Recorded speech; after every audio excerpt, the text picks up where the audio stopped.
Have you ever wondered what it feels like to stand face to face with your own dreams, only to realize they're crumbling right in front of you?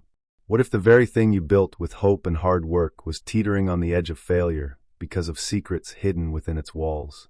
If this thought makes your heart race, pause for a moment. Where are you right now as you hear these words? Are you lounging under the warm sun in Florida, sipping lemonade while life moves at its own pace? Or maybe you're tucked away in a corner cafe somewhere across Europe, watching people go by as this story unfolds. No matter where you are, take a moment to press that like button. It's a small gesture, but it means so much to me, and trust me, this story is exactly for you. Now, let me ask you something else before we dive deeper. Have you ever doubted someone close to you? Maybe an employee who seemed loyal, or a partner whose intentions didn't quite add up. Well, today's tale will make you rethink everything you know about trust, loyalty, and second chances. Let's begin. It all started one quiet afternoon when Wyatt Harper, the founder of Sweet Scoop's ice cream parlors, decided to step out of his plush office suite and into the real world. Wyatt had spent years building his empire from scratch. A single ice cream cart stationed near a park turned into dozens of parlors scattered across the country. He wasn't just selling ice cream, he was selling happiness, nostalgia, and memories. But lately something felt off. The numbers weren't adding up, customers were complaining more often than usual, and there was tension brewing among staff members that no one could quite explain. Wyatt had always prided himself on being hands-on, but running a business this big meant he couldn't be everywhere at once. So he came up with a plan. He'd go undercover, posing as a regular customer, to see how things were really going behind the scenes. His first stop, a parlor located in a sleepy town called Ridgewood, a place known for its charm and friendly faces. The moment Wyatt walked through the door, he noticed two scoopers chatting animatedly behind the counter. One was a young woman named Riley, her hair tied back in a messy bun, wearing a bright smile that lit up the room. The other was a guy named Carson, tall and lanky, with a sarcastic grin that hinted at mischief. They were laughing about something, their voices carrying over the hum of the soft music playing in the background. Wyatt approached the counter, pretending to browse the menu board. "I'll have 2 scoops," he said casually, pointing to the chocolate fudge flavor. "And can I get a cone, please?" Riley nodded, grabbing a cone and starting to scoop. As she worked, Wyatt leaned slightly closer, pretending to admire the decor but secretly listening to their conversation. That's when he heard something that made his blood run cold. "You think he even knows what's happening here?" Carson asked, his tone low but still audible. "Who?" "Wyatt," Riley replied, rolling her eyes. "Please. Guy probably doesn't even remember this place exists. All he cares about is sitting in his fancy office counting money." Carson chuckled darkly. "Yeah, well, good luck to him when he finds out half the profits are disappearing faster than melted ice cream on a summer day." Wyatt froze. His mind raced as pieces began falling into place. Missing funds, strange complaints from managers, unexplained shortages in inventory. It all made sense now. Someone was stealing from him, and it seemed like these two might be involved. But instead of confronting them right then and there, Wyatt forced himself to stay calm. He took his cone, thanked Riley with a tight smile, and stepped outside. The sweet taste of chocolate fudge did nothing to ease the bitterness rising in his chest. How could this happen? These were his employees, people he trusted to keep his dream alive. As Wyatt sat on a bench nearby, staring blankly at the bustling street, he realized this wasn't just about money. It was about betrayal, about realizing that the foundation of his success was cracking under pressure. And yet, part of him wanted to believe there was more to the story. Maybe Riley and Carson weren't the masterminds behind this scheme. Maybe they were pawns, caught in something bigger than themselves. What would you do in his shoes? Would you storm back inside and demand answers? Or would you dig deeper, hoping to uncover the truth without causing unnecessary damage? Tell me in the comments below. I'm curious to hear your thoughts.